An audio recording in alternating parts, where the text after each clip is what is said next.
O'zbekistonda bo'layotgan eng so'nggi yangiliklardan xabardor bo'lmoqchi bo'lsangiz, bizga obuna bo'lishni unutmang.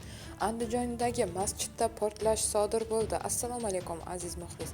Agarda bizning kanalimizda mehmon bo'lsangiz, bizga obuna bo'lishni unutmang. Bugun 31-mart kuni Andijon viloyati Isboskan tumanida joylashgan masjidda gaz portladi. Bu haqda favqulodda vaziyatlar xabar berdi. Bildirilishicha, soat 12:19 da Mirzo Ulug'bek mahalla fuqarolar yig'ini hududida joylashgan Ahmadali Hoji jome masjidida havo gaz aralashmasining chaqnashi sodir bo'lgani haqida Andijon viloyati favqulodda vaziyatlar boshqarmasiga xabar kelib tushgan.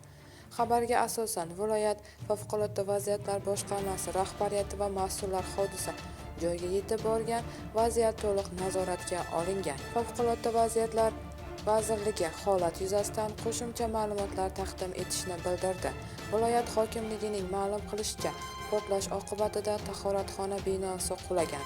Hodisa sodir bo'lgan joyda viloyat hokimi Shuhratbek Abdurahmonov boshchiligida barcha mutasaddi mas'ullar yetib borib, hozirda vaziyat to'liq nazoratga olingan deyiladi xabarda.